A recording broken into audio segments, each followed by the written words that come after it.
Percy Jackson and the Olympians, The Lightning Thief, Chapter 3. Grover unexpectedly loses his pants. Confession time. I ditched Grover as soon as we got to the bus terminal. I know, it was rude, but Grover was freaking me out, looking at me like I was a dead man, muttering, "Why does this always happen? And why does it have to be 6th grade?" Whenever he got upset, Grover's bladder acted up, so I wasn't surprised when as soon as we got off the bus, he made me promise to wait for him, then made a beeline for the restroom. Instead of waiting, I got my suitcase, slipped outside, and caught the first taxi uptown. East 140 and First, I told the driver. One word about my mother before you meet her. Her name is Sally Jackson. She's the best person in the world, which just proves my theory that the best people have the rottenest luck. Her own parents died in a plane crash when she was 5, and she was raised by an uncle who didn't care much about her. She wanted to be a novelist, so she spent high school working to save enough money for a college with a good creative writing program. Then her uncle got cancer, and she had to quit school her senior year to take care of him. After he died, she was left with no money, no family, and no diploma. The only good break she ever got was meeting my dad.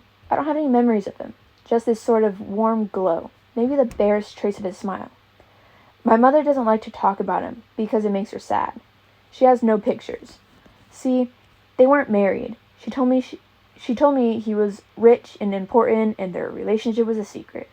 Then one day, he set sail across the Atlantic on some important journey, and he never came back. Lost at sea, my mom told me. Not dead, lost at sea. She worked odd jobs, took night classes to get her high school diploma, and raised me on her own. She never complained or got mad, not even once. But I knew I wasn't an easy kid.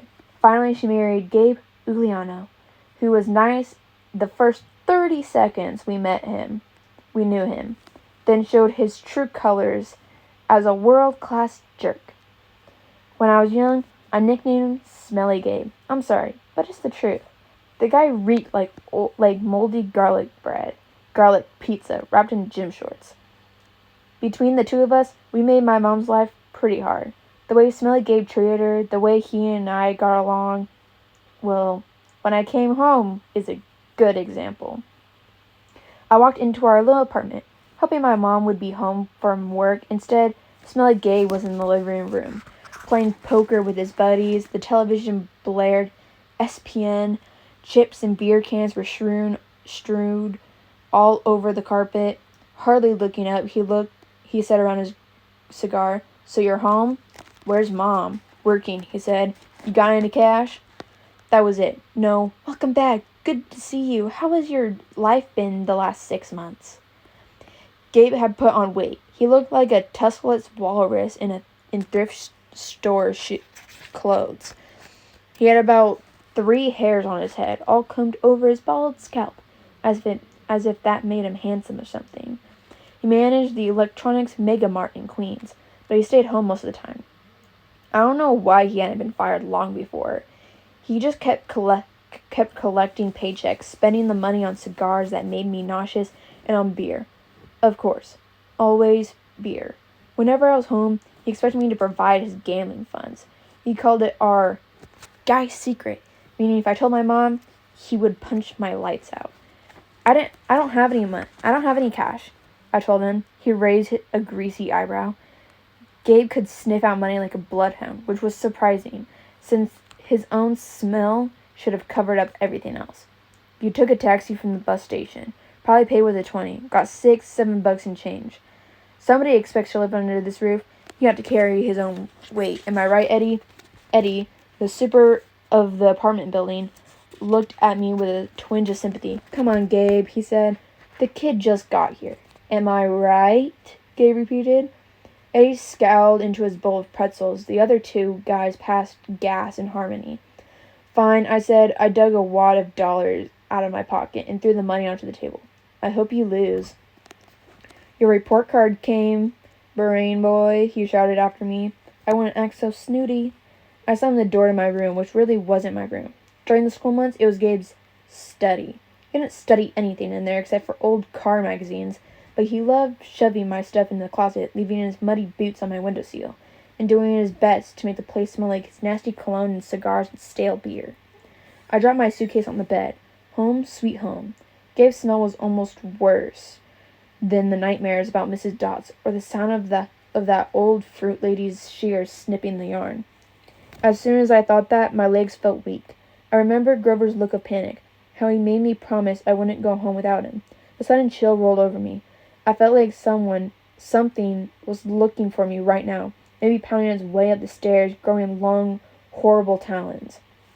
Then I heard my mom's voice. "Percy?" She opened the bedroom door, and my fears melted. My mother can make me feel good just by walking into the room. Her eyes sparkle and change color in the light. Her smile is as warm as a quilt. She got a few gray hairs mixed into her brown long hair. But I never think of her as old. When she looks at me, it's like she's seen all the good things about me, none of the bad. I've never heard her raise her voice or say an unkind word to anyone, not even me or Gabe. "Oh, Percy," she hugged me tight. "I can't believe it. You've grown since Christmas." Her red, white, and blue Sweet on America uniform smelled like the best things in the world. Chocolate, licorice, and all the other stuff she sold at the candy shop in Grand Central. She bought me a huge bag of free samples, the way she always did when I came home. We sat together on the edge of the bed, while I attacked the blueberry sour strings. She ran her hand through my hair and demanded to know everything I hadn't put in my letters. She didn't mention anything about my getting expelled. She didn't seem to care about that. But was I okay? Was her little boy doing all right? I told her she was smothering me and to lay off and all that, but secretly, I was really, really glad to see her. From the other room, Gabe yelled, "Hey, Sally! What about the bean dip, huh?" I gritted my teeth. My mom is the nicest lady in the world. She should have been married to a millionaire, not some jerk like Gabe. For her sake, I tried to sound upbeat about my last days at Yancey Academy. I told her I wasn't too down about the expulsion. I lasted almost a whole year this time. I'd made some new friends.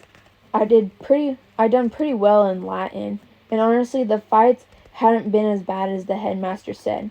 I liked Yancey Academy. I really did. I put such a good spin on the year, I almost convinced myself. I started choking up, thinking about Grover and Mr. Brunner. Even Yancey Boafet suddenly didn't seem so bad. Until that trip to the museum. "What?" my mom asked. Her eyes tugged at my conscience, trying to pull out all the secrets. "Did something scare you?" "No, Mom." I felt bad lying. I wanted to tell her about Mrs. Dodds and 3 old ladies with the yarn, but I thought it would sound stupid. She pursed her lips. She knew I was holding back, but she didn't push me.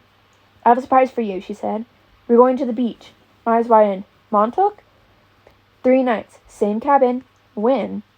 She smiled. "As soon as I get changed." I couldn't believe it. My mom and I hadn't been to Montauk the last 2 summers because Gabe said there wasn't enough money. Gabe appeared in the doorway and growled, "Bean dip, Sally? Didn't you hear me?" I wanted to punch him, but I met my mom's eyes and understood she was offering me a deal. Be nice to Gabe for a little while, just until she was ready to leave for Montauk. Then we would get out of here. "I was on my way, honey," she told Gabe. "We were just talking about the trip." Gabe's eyes got small. "The trip? You mean you were serious about that?" "I knew it," he muttered. "He won't let us go." "Of course he will," my mom said evenly. "Your stepfather is just worried about money. That's all. Besides, Gabriel won't have to settle for bean dip. I'll make him enough 7-layer dip for the whole weekend. Guacamole, sour cream, the works." Gabe softened a bit. "So this money for your trip, it comes out of your clothing budget, right?" "Yes, honey," my mom said. "And you won't take my car anywhere but there and back?"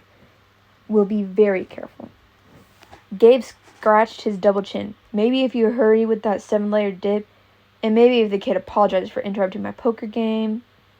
Maybe if I kick you in your soft spot," I thought, "and make you sing soprano for a week." But my mom's eyes warned me not to make him mad. Why did she put up with this guy? I wanted to scream. Why did she care what he thought? I'm sorry, I muttered. I'm really sorry I interrupted your incredibly important poker game. Please go back to it right now. Gabe's eyes narrowed, his tiny brain probably trying to detect sarcasm in my statement. Yeah, whatever, he decided. He went back to his game. Thank you, Percy, my mom said. Once we get to Montauk, we'll talk more about whatever you've forgotten to tell me, okay? For a moment, I thought I saw anxiety in her eyes. The same fear I'd seen in Grover during the bus ride, as if my mom felt an odd chill in the air. But then her smile returned. I figured I must have been mistaken. She ruffled my hair and went to make Gabe his 7-layer dip. An hour later, we were ready to leave. Gabe took a break from his poker game long enough to watch me lug my mom's bags into the car. He kept gripping and groaning about losing her cooking, and more important, his 78 Camaro for the weekend. Not a scratch on this car, brain boy, he warned me as I loaded the last bag.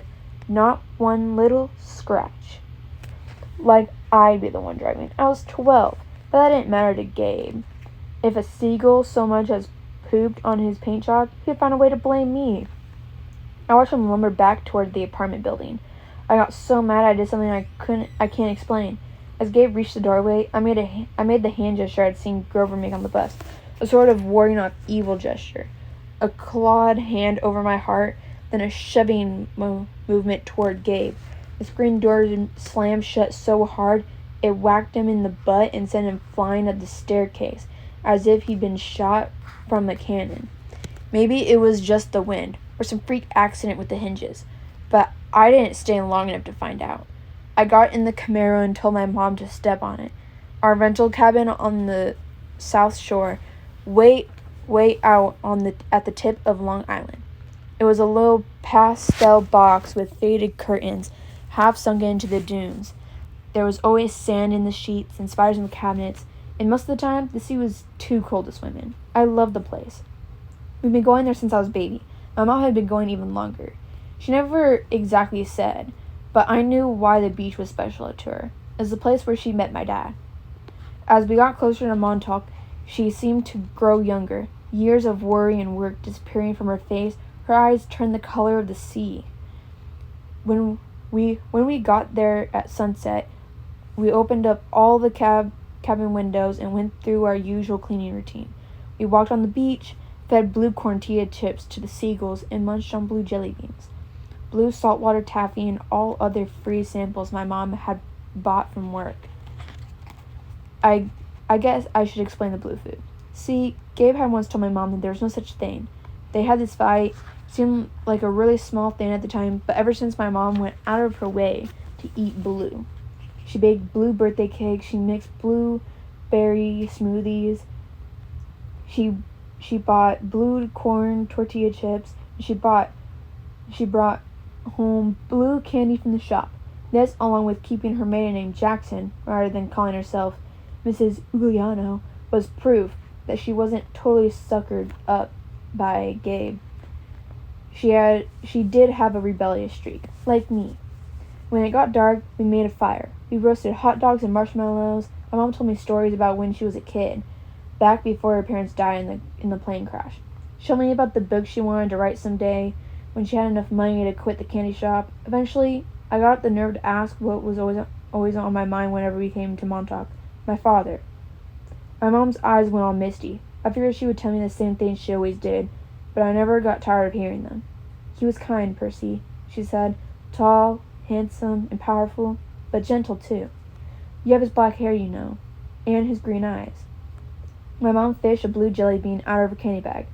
I wish he could see you, Percy. He would be so proud. I wondered how she could say that.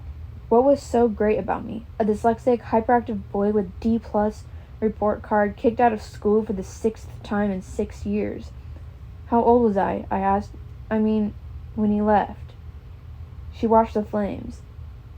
He was only with me for one summer, Percy. Right here at this beach, this cabinet. But he knew me as a baby. No, honey. He knew I was expecting a baby, but he never saw you. He had to leave before you were born. I tried to square that with the fact that I had seemed to remember. Something about my father, a warm glow, a smile. I always assumed he knew me as a baby. My mom had never said it outright, but still, it felt it must be true. Now, to be told that he's never seen me before, I felt angry at my father. I felt angry at my father. Maybe it was stupid, but I resented him from going on that ocean voyage, for not having the guts to marry my mom. He left us, and now we were stuck with Smelly Gabe. Are you going to send me away again? I asked her, to another boarding school. She pulled a marshmallow from the fire. I don't know, honey. Her voice was heavy. I think I think we'll have to do something. Because you don't want me around? I regretted the words as soon as they were out. My mom's eyes welled with tears. She took my hand and squeezed it tight. Oh, Percy, no. I have to, honey. For your own good. I have to send you away. Her words reminded me of what Mr. Brunner had said, that it was best for me to leave Yancey. Because I'm not normal, I said. You say that as if it's a bad thing, Percy. But you don't realize how important you are. I thought Yancey Academy would be far enough away. I thought you would finally be safe. Safe from what? She met my eyes. A flood of memories came back to me. All the weird, scary things that ever happened to me, some of which I tried to forget. During 3rd grade, a man in a black trench coat had stalked me on the playground. When the teachers threatened to call the police, he went away growling. But no one believed me when I told him under his broad-brimmed hat, the man had only one eye, right in the middle of his head. Before that, a really early memory, I was in preschool. Teacher accidentally put me down for a nap in a cot that a snake had slithered into. My mom screamed when she came to pick me up and found me playing with a limp, scaly rope. I had somehow managed to strangle it to death with my meaty toddler hands. In every single school, something creepy had happened, something unsafe, and I was forced to move. I knew I should tell my mom about the old ladies at the fruit stand and Mrs. Dots at the art museum. But my weird hallucination that I had sliced my math teacher into dust with a sword, but I couldn't make myself tell her. I had a strange feeling the news would end our trip to Montauk, and I didn't want that. I've tried to keep you as close to me as I could, my mother said. They told me it was a mistake, but there's only one other option, Percy. A place your father wanted to send you. And I just couldn't stand doing it. My father wanted me to go to a special school. Not a school, she said softly. A summer camp. My head was spinning. Why would my dad, who hadn't stayed around long enough to see me born, talk to my mom about a summer camp? As if it was so important. Why hadn't she ever mentioned it before? I'm sorry, Percy, she said, seeing the look in my eyes, but I can't talk about it. I couldn't send you to that place. It might mean saying goodbye to you for good. For good? But it's only a summer camp. She turned towards the fire. I knew her expression said that if I asked her any more questions, she would start to cry. That night, I had a vivid dream. It was storming on the beach. 2 beautiful animals, a white horse and a golden eagle, were trying to kill each other at the edge of the surf. The eagle swooped down and slashed the horse's muzzle with his huge talons. The horse reared up and kicked at the eagle's wings. As they fought, the ground rumbled, and a monstrous voice chuckled somewhere beneath the earth, goading the animals to fight harder. I ran toward them, knowing I had to stop them from killing each other. But I was running in slow motion. I knew I would be too late. I saw the eagle dive down, its beak aimed at the horse's wide eyes, and I screamed, "No!" I woke with a start. Outside, it really was storming. The kind of storm that cracks trees and blows down houses. There was no horse or eagle on the beach, but lightning making false daylight in 20-foot waves pounding the dunes like artillery. With the next thunderclap, my mom woke. She sat up, eyes wide, and said, "Hurricane." I knew that was crazy. Long Island never sees hurricanes this early in the summer. But the ocean seemed to have forgotten. Over the roar of the wind, I heard a distant bellow, an angry, tortured sound that made my hair stand on end. Then a much closer voice, like mallets in the sand. A desperate voice, someone yelling, pounding on our cabin door. My mother sprang out of bed in her nightgown and threw open the lock. Grover stood framed in the doorway against the black drop of pouring rain.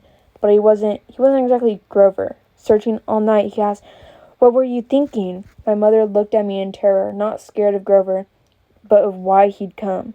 "Percy," she said, shouting to be heard over the rain. "What happened at school? What didn't you tell me?" I was frozen, looking at Grover. I couldn't understand what I was seeing. "Oh, you kaya oli dioi," he yelled, "is right behind me. Didn't you tell her?"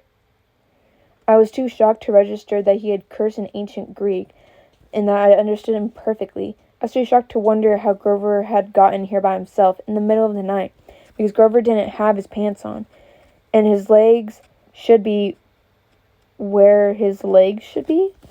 My mom looked at me sternly, talked in a tone she'd never used before. "Percy, tell me now." I stammered something about old ladies at the fruit stand and Mrs. Dawes, and my mom stared at me, her face deathly pale in the flashes of lightning. She grabbed her purse, tossing me a rain jacket, and said, "Get to the car. Both of you. Go." Grover ran for the Camaro, but he wasn't running exactly. He was trotting, shaking his shaggy hindquarters, and suddenly his story about a muscular disorder in his legs made sense to me. I understood how he can run so fast and still limp when he walked, because where his feet should be, there was no feet. There were cloven hooves.